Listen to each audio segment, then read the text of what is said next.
कहाँ की बातें वो बोल रहे हैं। आज तो उनसे उम्मीद थी कि वो केंद्र सरकार के कामों का ब्यौरा देंगे। इतने बड़े मंचों पर जाकर कांग्रेस अपने काम बताती है और बीजेपी कांग्रेस के ऊपर बोलती है, क्योंकि बीजेपी का खुद का किया हुआ काम नहीं है, कांग्रेस का खुद का किया हुआ काम है। इसलिए कांग्रेस बीजेपी के परिवार पे कम, अपने काम पे ज्यादा बोलती है और बीजेपी कांग्रेस परिवार पर ज्यादा, अपने काम पर बोलती ही नहीं है, क्योंकि बीजेपी ने काम ही नहीं किया। विदेश में जाकर कुछ कहते हैं देश हमारा गौरव है, हमारा सम्मान है, हमारा प्यार है, हमारा स्वाभिमान है। कांग्रेस जिसने अंग्रेजों से मुकाबला करके देश को आज़ादी दिलाई, उसको अपना हिसाब किताब देने की जरूरत नहीं। हमारा हिसाब किताब तो हमारा इतिहास देता है, ये हिसाब किताब बीजेपी को देने की जरूरत है। सेना हमारा गौरव है, सेना हमारा सम्मान है, हमारा स्वाभिमान है।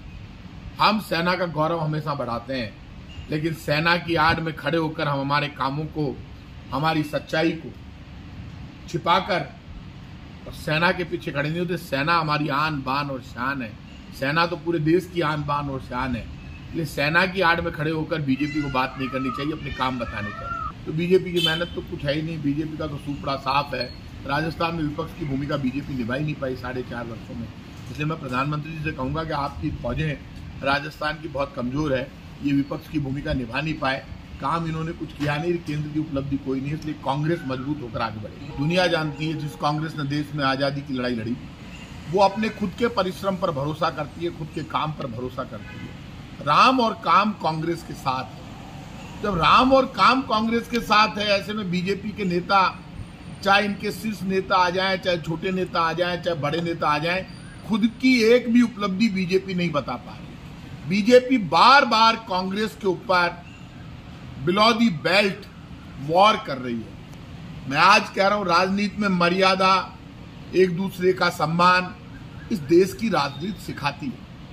लेकिन जिस स्तर का भाषण आज प्रधानमंत्री जी ने दिया, वो प्रधानमंत्री के स्तर का भाषण नहीं है। आज हम ये उम्मीद कर रहे थे कि प्रधानमंत्री जी पेट्रोल डीजल सस्ता करने की घोषणा करेंगे, सिलेंडर सस्ता करने की घोषणा करेंगे, क्योंकि क्रूड ऑयल के दाम जो मनमोहन सिंह जी के टाइम पे $130 प्रति बैरल थे और फिर भी पेट्रोल डीजल 70 रुपए लीटर से नीचे था, वो क्रूड ऑयल के दाम जो आज उस वक्त $130 प्रति बैरल थे, आज $61 प्रति बैरल पर आ गए।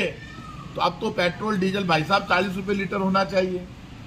तो आप अपनी उपलब्धि बीजेपी के लोगों बताते नहीं हो और झूठे बयान देकर पता नहीं क्या क्या मंत्री कर रहे हैं, मुख्यमंत्री कर रहे हैं। आप क्या कर रहे हैं भाई साहब, ये तो बता दो।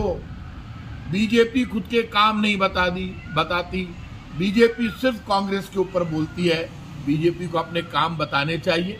और आपकी जो भाषा है वो टोटल राजनीतिक भाषा है, चुनाव माथे पर है और इस वक्त कांग्रेस का काम सिर चढ़कर बोल रहा है। जनता के दिमाग में बैठ चुका है कि महंगाई राहत शिविर, हमारी मेडिकल की योजना है। राजस्थान में आप बड़ी भीड़ जुटाकर, आप बड़ी बड़ी बातें करके और डायरेक्ट हमारे ऊपर चार्ज लगाकर और आप वोट लेना चाहते हैं। कांग्रेस लूट की दुकान नहीं है, कांग्रेस सेवा का मंदिर है। लूट का काम, देश की जनता की जेब काटने का काम बीजेपी कर रही है और लोग देख रहे हैं। पेट्रोल डीजल की महंगाई ने, गैस सिलेंडर की महंगाई ने आम आदमी को खून के आंसू रोने के लिए मजबूर कर दिया। आप बेवजह बिना सिर पैर के आरोप लगा रहे हैं। इस तरह के आरोप लगाने से कांग्रेस कमजोर नहीं होगी, मजबूत होगी। मैं राजस्थान के लोगों से अपील करूंगा, हमारी सच्चाई, हमारा काम हमारे साथ है। सब लोगों से कहूंगा, बीजेपी वाले आए तो उनसे पूछो पेट्रोल डीजल इतना महंगा क्यों कर दिया, जबकि क्रूड ऑयल के दाम दिन पर दिन गिरते जा रहे हैं, $61 प्रति बैरल पर आ गए।